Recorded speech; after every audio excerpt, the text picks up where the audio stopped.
Mr. Morvant, would you please introduce yourself and give us your DOC number? DOC number is 388463. Okay. And what's your full name, sir? Christopher J. Morvant. Mr. Morvant, let me explain our procedure to you. First, I'm going to read some information into the record. Then we're going to conduct a parole interview with you. Then we're going to ask the staff there if they have any input as to how you've been doing while you've been there. Then we'll allow those persons who wish to have any input to speak. We do have one speaker today, and we also have someone just observing. So we have Riley Bergeron will be speaking, and Rachel Bergeron will be observing today. They will be in opposition to your parole. Do you understand once we have that hearing, you'll have an opportunity to say whatever you'd like to say to the board, and then we'll vote. Do you understand our process, sir? Yes, sir. This is the matter of Christopher J. Morvant, DOC number 388463, date of birth July the 31st, 1971. Mr. Morvant is classified as a fourth felony offender. He has a parole eligibility date of May the 6th of 2023, an adjusted good time date of May the 11th of 2024, full term date of May the 5th of 2038. He is currently serving a 20-year sentence on the charges of aggravated obstruction of a highway and possession of methamphetamines, having been sentenced on December the 10th of 2018. Mr. Morvant, is that information basically correct? Yes, sir. Mr. Morvant, your case has been assigned to Ms. Pearl Wise to begin our interview process. Would you please answer any questions she might have? Yes, sir. I tell you what, Mr. Morvant, if somebody come in and ask, where were all of us on January the 10th? We can all say we were at a parole hearing, can't we? Yes, ma'am. At the same three people. Yes. I don't know what the odds of that. I don't know how that happened, but it did. And just kind of quickly recap, you were granted parole on January the 10th of 23 by a parole panel with the special condition that you complete Steve Hall. You completed Steve Hall 7/28 of 23, and that you complete domestic violence program, and you completed that on October the 27th of 23. Is that correct? Yes, ma'am. And the other stipulation is that you are to be transferred.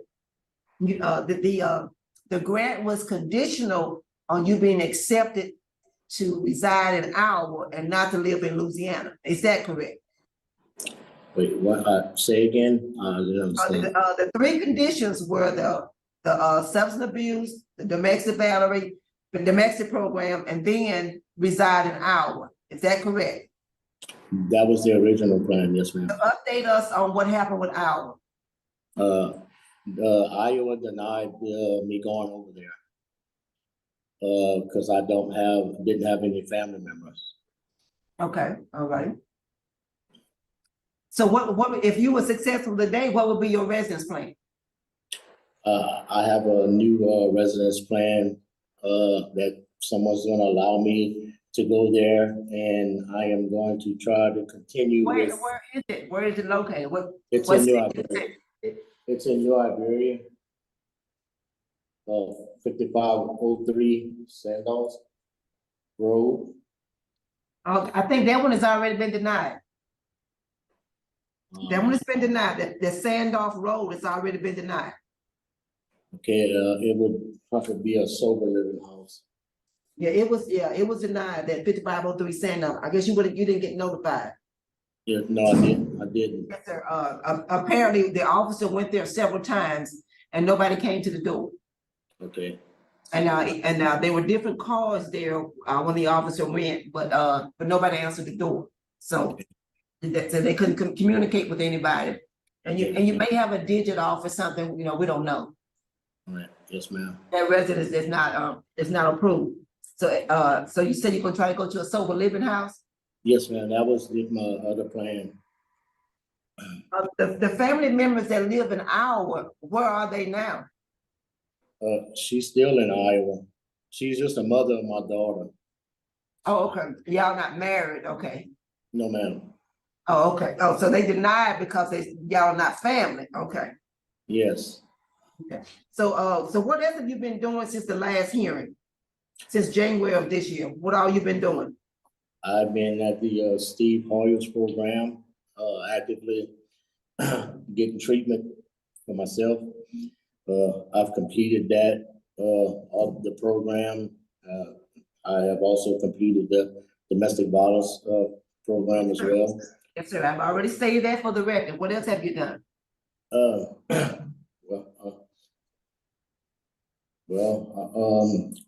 I just bettered myself, with where I need to be, you know, as far as my life's concerned, me returning back to society. Just making a plan for myself. Oh, so what do you do every day now? Where you at? We can't actively do, work here or get involved in much because of the program. The only thing that you can do is when you're finished is maybe have a job. They'll allow you to do. So what do you do? Ma'am, So what do you do now every day? I read books and read sober living books and ways to stay sober. I was accidentally transferred to a work release program for a little over a month, and I pat myself on the back because it had, you know, everything you could think of there, and I choose not to touch any of it, and I stand firm on that. So that was on July 28th, and so why you didn't get to stay there? Ma'am? Why didn't you get to stay at the work release program? Why didn't they move you back? Because I was immediately released. They wouldn't give me a job. They stated that in their computer that I was immediately released. Yeah, that's true. That makes sense. And Bossier requested me back. Okay, that makes sense. Okay. All right, then that's all I have. Thank you for answering my question. Yes, ma'am. Lieutenant, is there anything you can tell us about Mr. Morvant? Anybody there?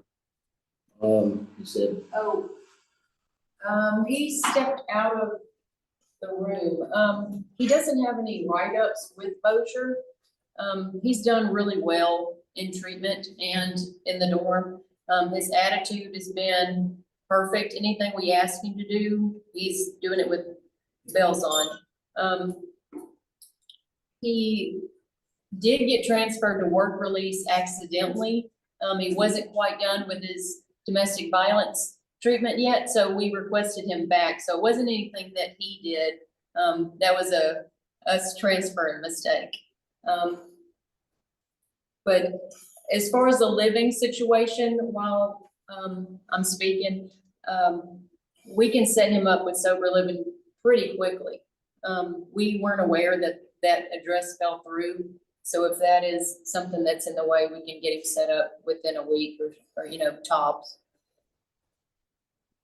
Thank you very much. Thank you so much. You were very helpful. Now, Mr. Chris, you recognize that your victims are in New Iberia, and we really don't want you there. yes, ma'am. You recognize that, right? Yes, ma'am. That was the whole point of you going to our. Yes, ma'am. I tried to do that from here and it fell through because I didn't have family members. Fall through. I do. I didn't mean to cut you off, but I understand it fall through. But then when we ask you about the address, it's still in New Iberia, and we rather you not be in New Iberia. This one would be in Lafayette or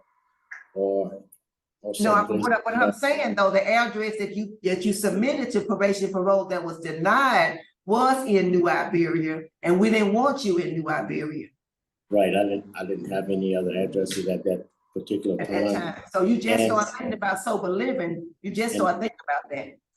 Yeah, it was my sister that offered that address. Oh, okay. I had no knowledge of that, that she had offered that address. Okay. But my plan was to go to the sober living house. Okay. In Lafayette, maybe. Okay. You know, outside of New Iberia. Good to hear. I just didn't had no knowledge of the address in New Iberia that it was offered. It wasn't by me. Yeah. Good, thank you. No. Now we hear from Ms. Riley Bergeron.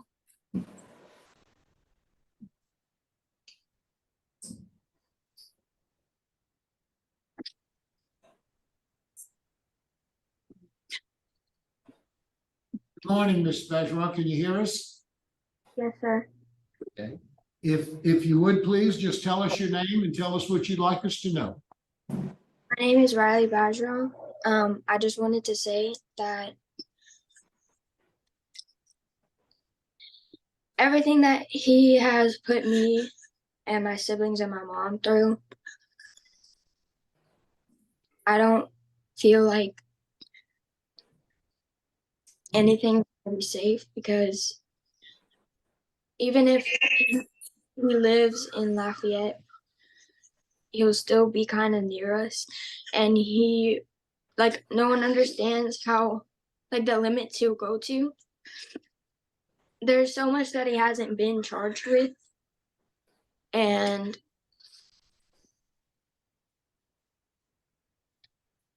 I just feel like that if he gets out, he's not gonna change like he's saying he will. Like, if he goes somewhere, he could send people here, and I feel like it's all an act. But like, as soon as you said New Iberia, my mom started crying, because he's held a gun to her head before. There's so much that no one knows. He's only been charged with a couple things that it makes him seem like he just made a few mistakes. But he's held a gun to my mom's head. He's tried to light her on fire before. He's abused her in front of us, and no one can understand how much that has affected us, because like, we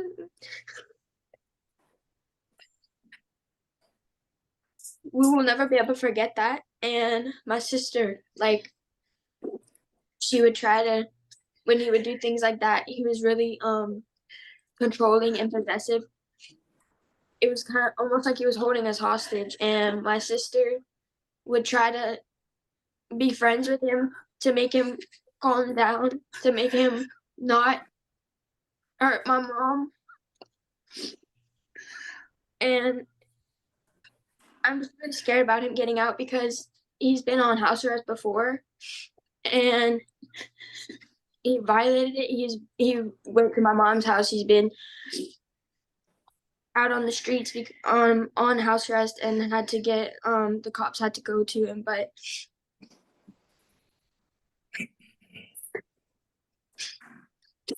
I think that I was even talking about moving, me and my mom, because he knows where we live. He knows our address. And I feel like nothing else would be safe. We would just have to move, not tell anyone our address, because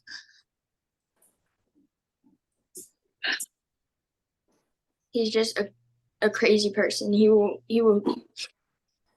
if he gets out, I feel like he's just gonna be madder than ever, because we put him in jail. And I feel like he's gonna come for me and my mom and my siblings. And I'm just scared that when he gets out, we're not gonna be able to be as, like, we've been peaceful. Life has been so much easier now that he was in jail. But I feel like if he gets out, then that's just gonna be taken from us. He has no idea what he put us through. Ms. Bergeron, you're quite a courageous young woman. Yeah. And I certainly do appreciate the comments that you have made here today. And I can see how difficult it is, and I can see where you're coming from. So thank you very much for being here today and talking with us. Yes, sir. Okay, Mr. Morvant, is there anything you'd like to say before the panel votes? Yes, sir. I do apologize to them and their family as well for things that I've done. in the past. But that, Sit back, sir. Sit back a little bit from the camera. We can't see you. There you go. Great. okay. That's good. I do apologize for my past, and I've been through this program and over the years, and I've found myself and corrected the mistakes that I have, you know, and the demons that I had inside of me, and there was a lot of drug associated. And now I've gotten past the drug addictions, and my plan now is, you know, returning to society is to have sponsors and attend meetings, AA meetings and NA meetings, as much as it takes to stay clean and sober. And if it takes the rest of my life to do that, so be it, you know. But again, I do apologize to them as well as anyone else that I've hurt in the past. Mr. Morvant, this panel. Yeah. Yeah, response. Oh. Sorry. Can I speak?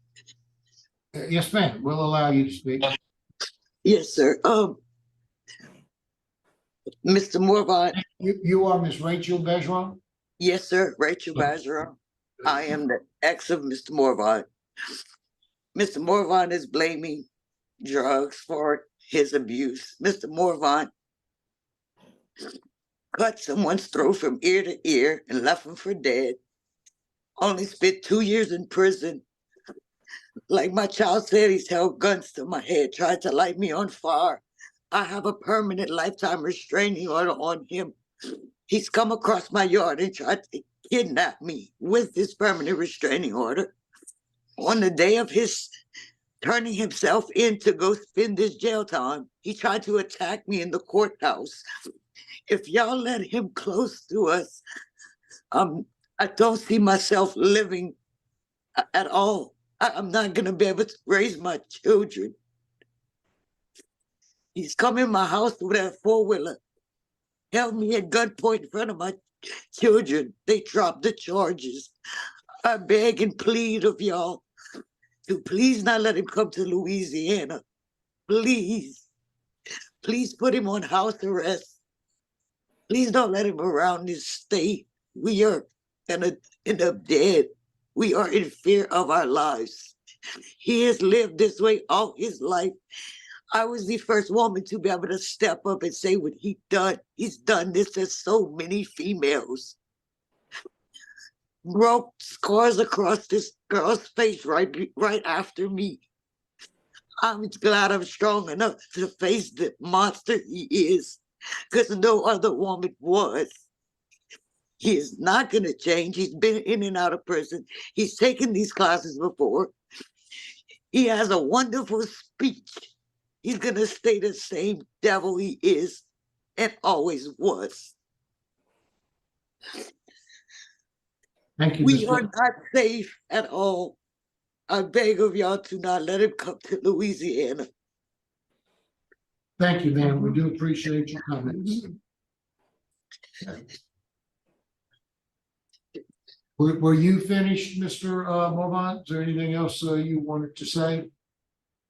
No, sir. Thank you, sir.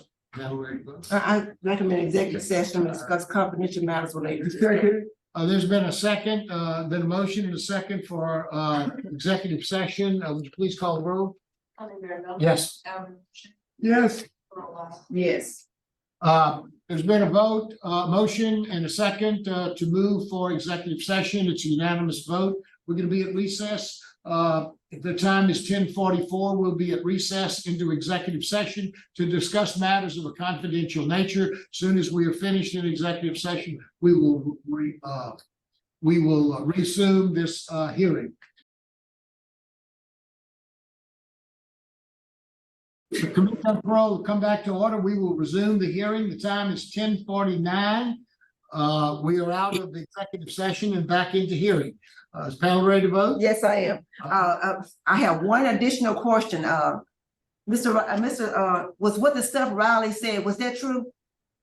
Ma'am, What Riley said today, was that true? but I did some of the things Okay, so that, yes, so the answer is yes. some things, but not all of it is entirely true. But I mean, I could sit here and try to convince the board all day that Yeah, I'm not asking you to. My question was quite simple. Was what Riley said, was it true or false? And your answer is, some of what she said was true. okay, that's good, Yeah. that's good. I just want to get some clarity, that's all. That's good enough for me. That's good enough for me. To Riley, I just want to commend you for the courage, for the strength that you displayed today. I'm just excited I'm just gonna be so excited to see what you become when you grow up. You're already an advocate. I don't know if that's law school, I don't know if that's a social worker, but you articulated very well what you saw and your reality. And I want you to recognize that today was a great was demonstrated your healing. You are on the right path. I didn't hear no animosity, I didn't hear no anger. I just heard this is what he did. This is what we lived through. This is what we experienced. That is so healthy and so healing. And I'm just excited to hear about you. Write a letter to the parole board someday and tell us that when I testified on so and so today, I'm graduating from wherever you're gonna be graduating, doing great things, advocating for people. I just admire you so much, Riley. But I do want you and your mom to hear May the 11th of 2024. That's his good time day. By law, he's going to be released on May the 11th of 2024, unless he does something else. And that's just law. That's the calculation of his sentence. Regardless of what happens here today, he'll be released on May the 11th of 2024. So I've listened, and I still stand by my decision in January the 10th of 2023 when I granted you, because it was important that you got the programs that you got. I'm a little disappointed that you didn't talk about it. You didn't mention what you learned. You don't sound like you were on fire for learning, but we've done what we could do. We got you in the seat to learn it. What you do with it's gonna be totally up to you. Yes, For ma'am. me, my vote today is to rescind that grant of January the 10th of 2023. And today I am denying your parole because of the lack of the approved residence plan and the proximity of your good time day, which is May 11th of 2024. I'm going to add a special condition of your good time release that you are to get a residence plan out of state, be it a sober living house or a residence. But that is mine. You release to an out of state residence plan. And you are to return to Louisiana only if you have permission from the receiving state and the sending state's permission for you to come back to Louisiana. They both have to be on board for, it could be a funeral, it could be something, something happens and you need to come back and you have a travel permit of when you come and when you leave. And I'm also recommending that you get retransferred back to that transitional work program so you have opportunity to make some money, be able to pay your entry fees to the halfway house and things like that. But I'm only one vote, and that is my vote. Thank you, Chairman. Thank you, Ms. Wise. Mr. Rochelle.